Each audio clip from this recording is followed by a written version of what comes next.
O sólido de Einstein unidimensional é provavelmente o modelinho mais simples que a gente tem para poder fazer uma descrição estatística, né, na física, ok? É por conta disso que eu estou usando ele aqui como modelo, né? Então vamos explorar o máximo possível esse modelinho daqui, vamos analisar caso a caso, vamos ver exatamente como é que é a tendência da estatística quando a gente vai aumentando os constituintes, enfim, vamos entender, né, vamos tentar tirar o máximo, né, extrair o máximo possível de informação desse sólido de Einstein. Então, primeiramente, o que é o sólido de Einstein? Como é esse modelo de sólido que o Einstein propôs?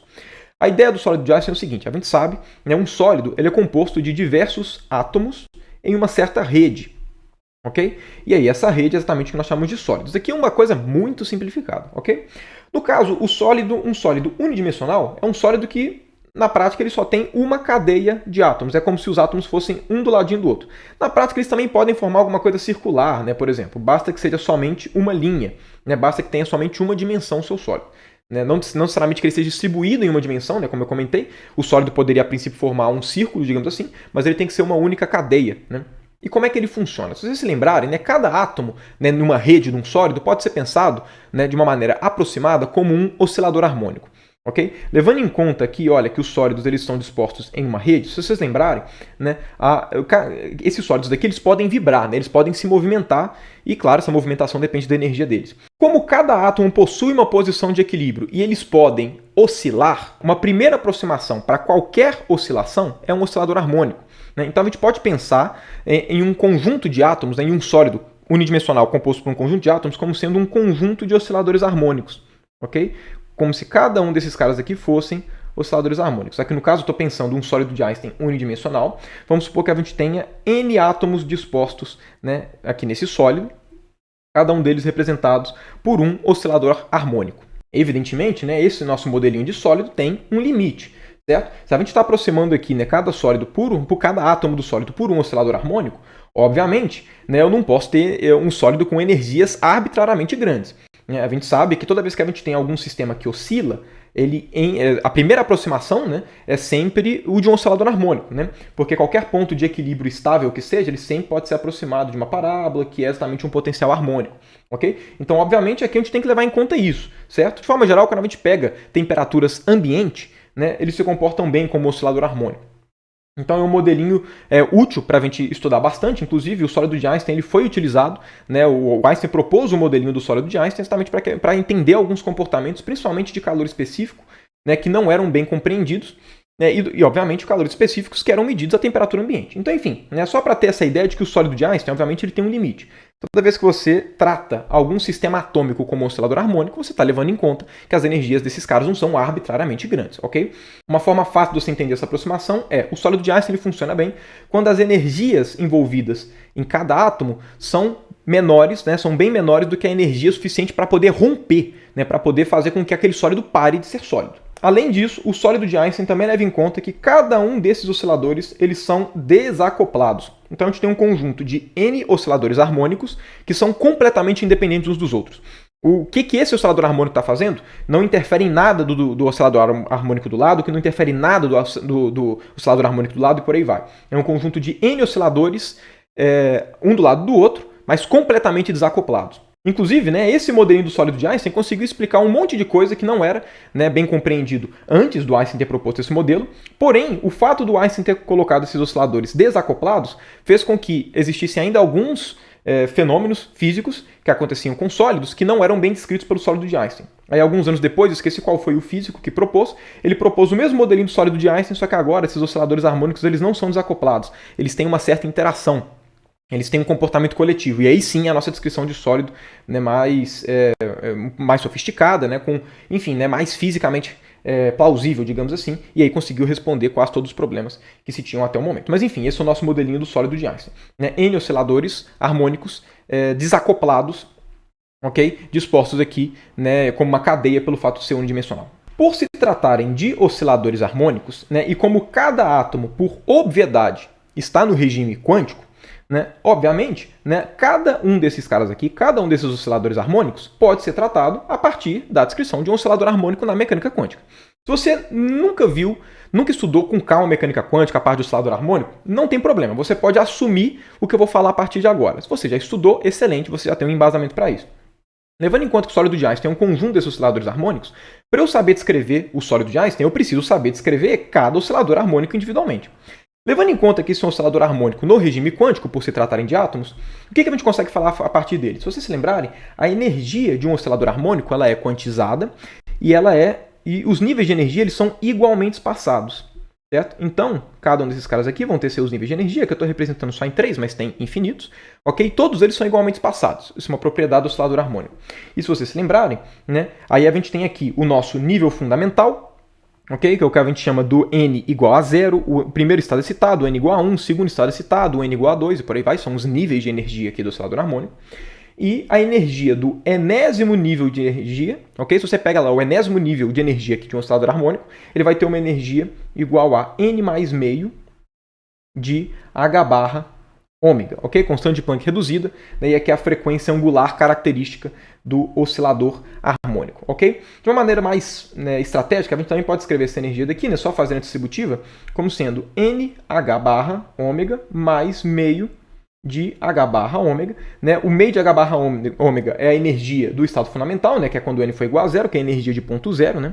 O oscilador harmônico quântico ele sempre tem alguma energiazinha, né? Ele nunca começa do zero, de fato, por uma questão de princípio de incerteza.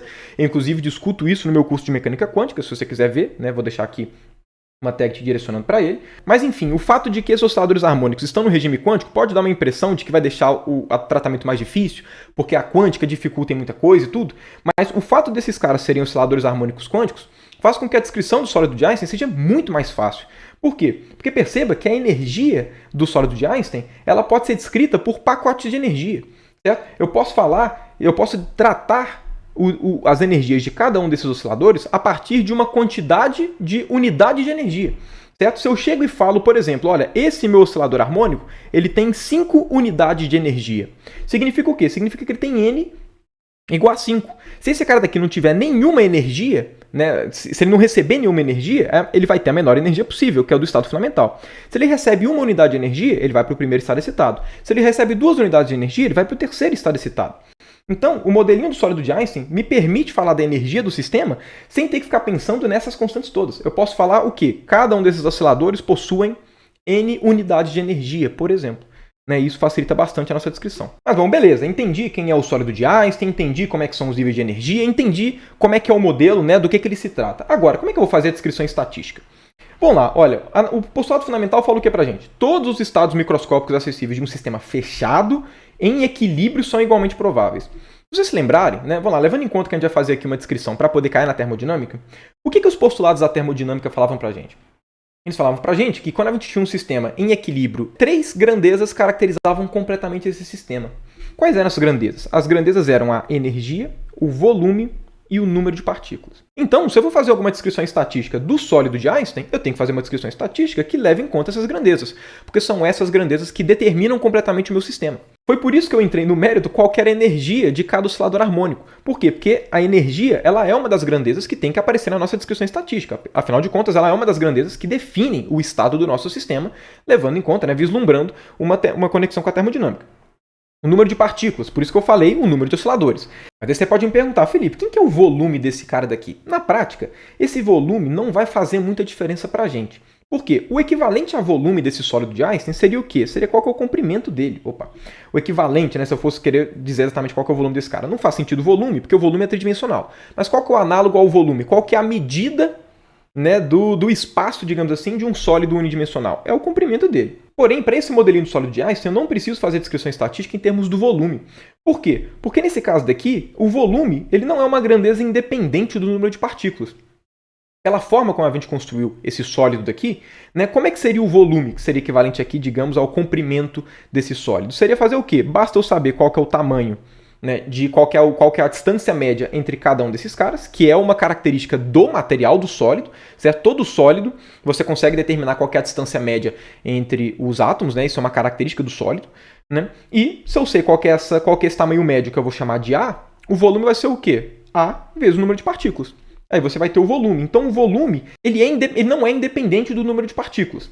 Porque esse cara daqui é uma constante. Principalmente levando em conta que esse cara daqui é um oscilador harmônico. Né? Levando em conta que os átomos são osciladores harmônicos, eles não dilatam. Você só tem dilatação quando você tem oscilações anarmônicas. Como o nosso modelinho de sólido de Einstein ele é um modelo de osciladores harmônicos, esses caras não dilatam, esse A é sempre constante. Então, na prática, número de partículas e volume contém a mesma informação para esse nosso modelinho, ok? Então, na prática, se eu quiser fazer uma descrição completa desse nosso sistema, do sólido de Einstein, eu tenho que fazer uma descrição estatística em termos de sua energia, em termos do número de partículas. Aí sim eu tenho uma descrição completa. Dado tudo isso que a gente viu, tanto nessa aula quanto na última, como é que a gente faz, então, para fazer a descrição estatística desse sistema? A gente tem que arranjar alguma forma de contar os estados possíveis que esse sistema pode estar, certo? Porque, como eu comentei com vocês, a probabilidade de você obter alguma medição é sempre proporcional ao número de estados que contém aquela medição, né? Princípio da contagem. Agora, que contagens que eu tenho que fazer nesse sistema? Porque quando eu penso, né, no caso de jogar uma moeda, o que eu pergunto é qual que é a probabilidade de tirar a cara, qual que é a probabilidade de tirar a coroa, qual a probabilidade de tirar em 10 lançamentos 5 caras e 2 coroas. Essas são as minhas perguntas. As contagens são feitas em relação às possibilidades de medição, que são tirar caras ou coroas. Quando eu analiso o sólido de Einstein, quais medições são possíveis de serem feitas? Porque é com essas medições que a gente vai construir a ideia de contagem, ok? Vamos lá, levando em conta que aqui é um sólido, vocês devem concordar comigo, o N não muda. Então o que a gente vai falar é o que? Olha, eu tenho um sólido de Einstein com N partículas, ok? Dado isso, dado que ele é definido por número de partículas e energia, qual que é a pergunta natural que a gente tem para fazer quando a gente analisa o sólido de Einstein? A pergunta natural para se fazer é qual que é a probabilidade, né, no sentido estatístico, dele ter uma determinada energia, que eu vou chamar aqui de epsilon. Certo? Sei lá, o que a gente pode perguntar é, dado que eu coloquei ele em algum lugar, dado que esse sólido está interagindo com outros sistemas, dado que ele está em algum reservatório térmico, enfim, não interessa, mas dado que ele está em alguma situação, qual que é a probabilidade dele ter, sei lá, 5 joules de energia, dele ter 10 joules de energia, ou seja, qual que é a probabilidade dele ter alguma energia fixada.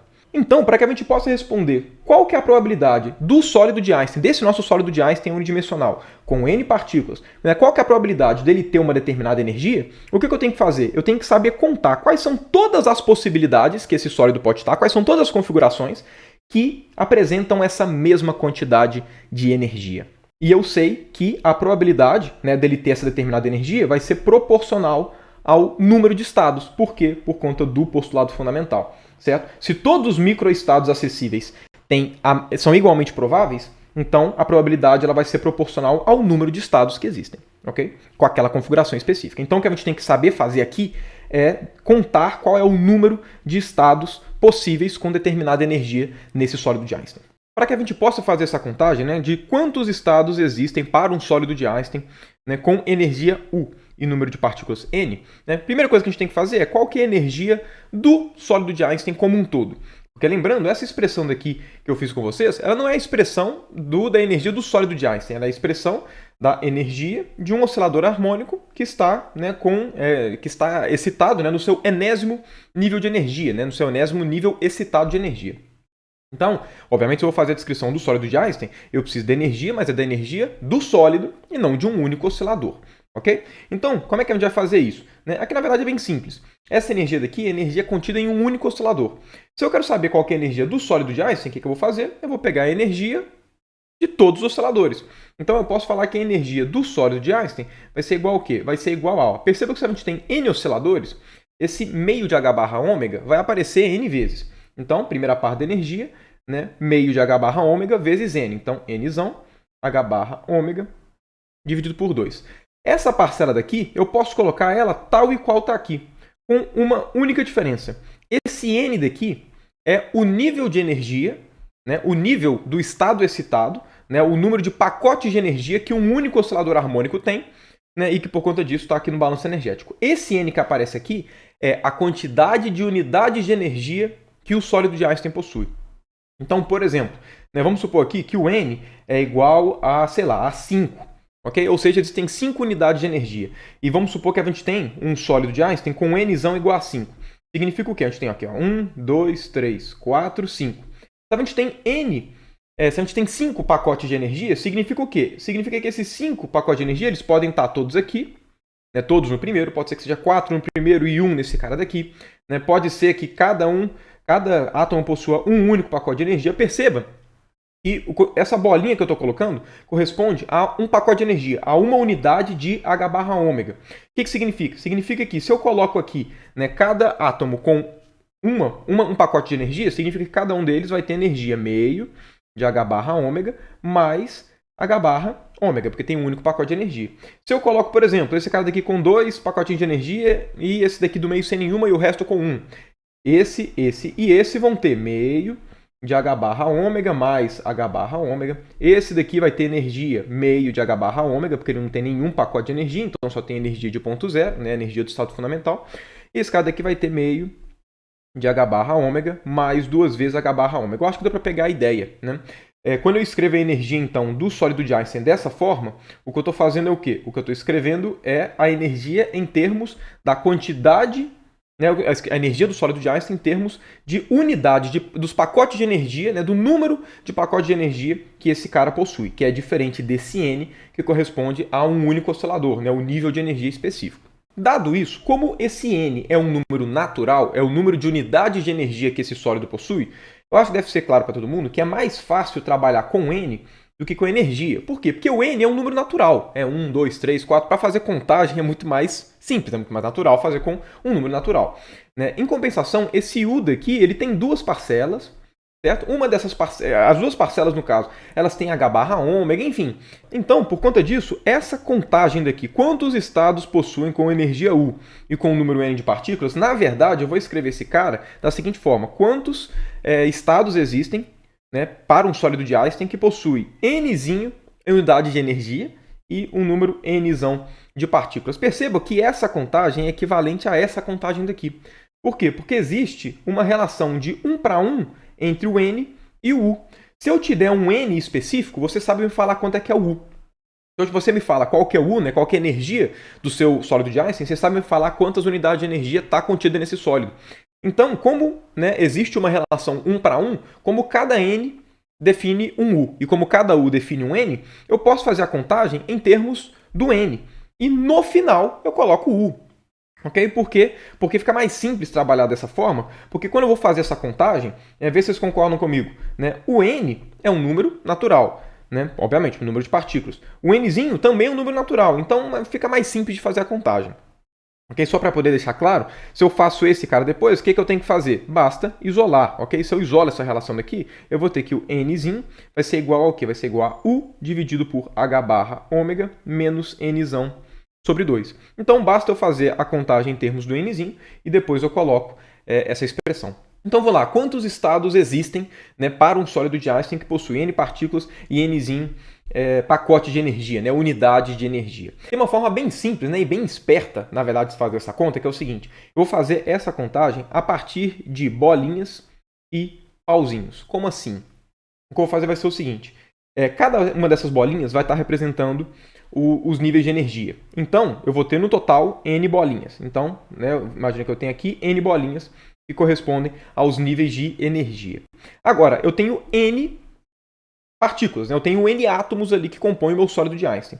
Para esses N átomos, eu vou usar N-1 pauzinhos. Então, eu vou usar aqui N-1, Nzão menos 1, pauzinhos. E no caso, né, a contagem desses caras vai estar relacionada às permutações desses caras, né, a embaralhar essas bolinhas, esses pauzinhos. Qual que é a ideia aqui? A ideia aqui, na verdade, é bem simples, que é o seguinte. Imagina, eu vou pegar uma combinação qualquer. Imagina que a gente tem aqui, ó, bolinha, pauzinho, bolinha, bolinha, pauzinho, pauzinho, bolinha, enfim. Imagina que a gente tem uma coisa dessa. Cada um desses pauzinhos vão estar separando o que seria um átomo de um outro, o que seria uma partícula da outra. E cada uma dessas bolinhas são os níveis de energia.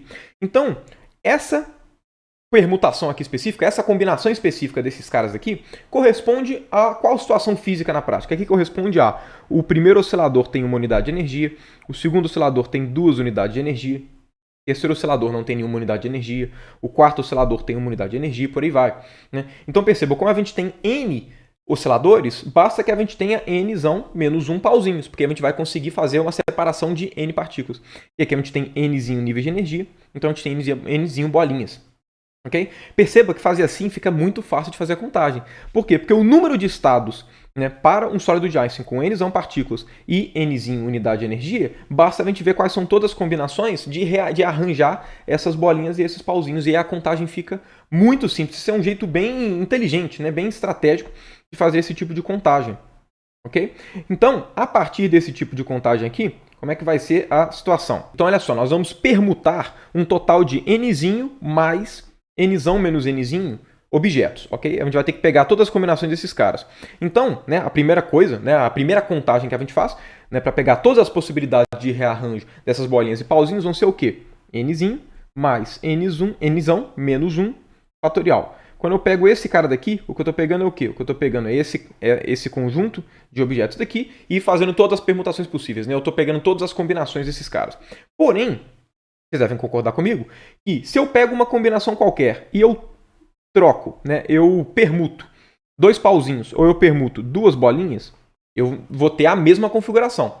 Eu só vou ter uma nova configuração se eu permuto uma bolinha com um pauzinho. Não é uma contagem nova permutar pauzinhos entre si e permutar bolinhas entre si. Então eu tenho que dividir por esses caras aqui, né? Eu tenho que dividir por todas as combinações. Eu tenho que falar que todas as permutações entre as bolinhas e todas as permutações entre os pauzinhos são equivalentes. Ok? Então, por conta disso, né, eu tenho que dividir aqui, tenho que dividir esse cara pelo quê? Por nzinho fatorial, porque eu falo que todas as permutações de nzinho, que são nzinho fatorial, são equivalentes, né? Então estou dividindo porque eu quero uma única representante de cada. É a mesma coisa aqui para o nzão menos 1 fatorial. Então essa daqui é a contagem de estados que existem para um sólido de Einstein que possui nzão átomos e nzinho unidade de energia, ok? Se a gente quiser escrever esse cara em termos da energia de fato, para que a gente tenha a contagem em termos das grandezas que são realmente fundamentais, né, como é que fica essa situação? Né? O número de estados para um sólido de Einstein que possui uma certa energia U e um certo número de partículas N vai ser igual ao quê?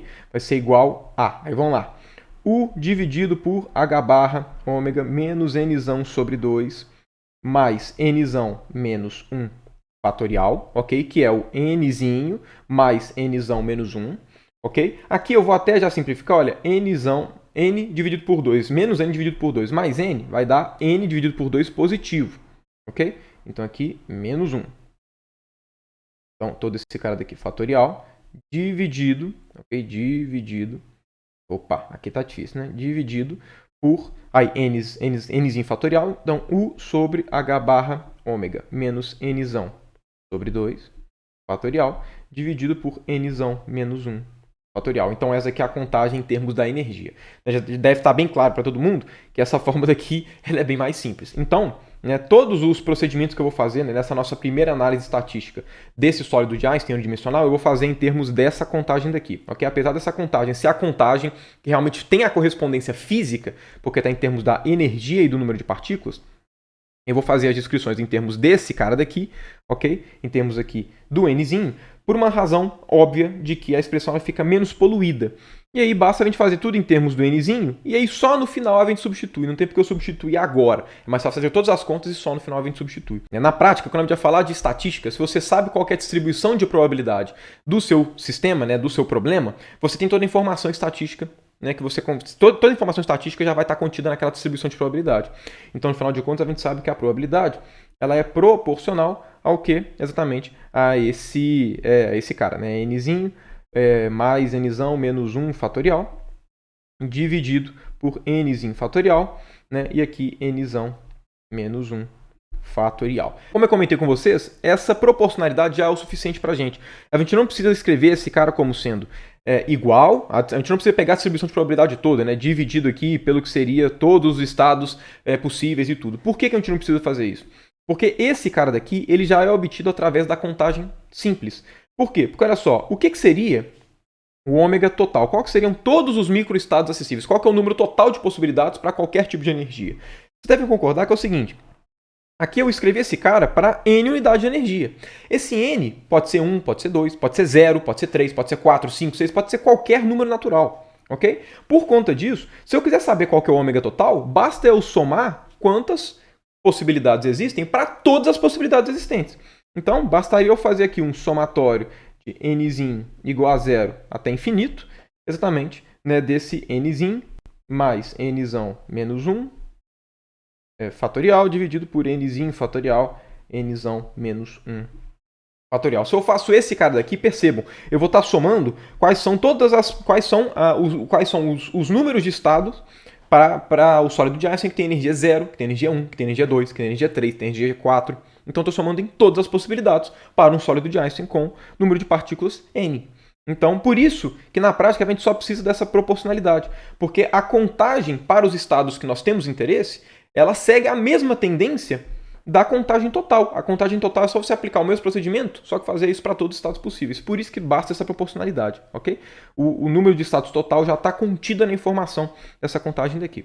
Mas bom, dado tudo isso, né, vou encerrando aqui a aula de hoje, porque meu grande objetivo aqui nessa aula era apresentar para vocês quem é o sólido de Einstein e mostrar como é que a gente faz para poder fazer a contagem dos estados, né, dos estados microscópicos acessíveis para um sólido de Einstein que tem energia U e número de partículas N. O que eu vou fazer com vocês nos próximos vídeos, né, talvez no próximo 1 ou 2 vídeos, vai ser devagar um pouquinho sobre essa expressão que a gente acabou de determinar. Eu vou construir aqui alguns exemplos, né, vou colocar alguns valores, né, vou começar trabalhando com sólidos de Einstein com um N baixo, ok? Com pequeniníssimos Ns, né, sei lá, N igual a 10, N igual a 100, que ainda assim é um sólido muito pequeno, né, para a gente ver o comportamento qualitativo, né, de como se comporta, né, a distribuição, né, a probabilidade, as probabilidades envolvidas aqui no sólido de Einstein quando a gente vai aumentando o número de partículas. E aí a gente vai começar a ver uma certa termodinâmica surgindo ali, no ponto de vista qualitativo, para aí sim, né, acabar tendo uma motivação suficiente para a gente perceber a conexão entre a parte estatística e a termodinâmica. Nesse sentido, né, os próximos 1 ou 2 vídeos aqui, né, dessa nossa segunda aula de ensemble microcanônico, ainda vai estar um pouco naquela pegada de motivar, mostrar, fazer uma construção física, dar uma certa intuição para que a gente possa realmente partir para a descrição estatística mesmo do ensemble microcanônico e, né, para que a gente possa ver certinho como é que a gente faz, né, quais são as informações que a gente consegue pegar das distribuições, conexão com a termodinâmica e por aí vai.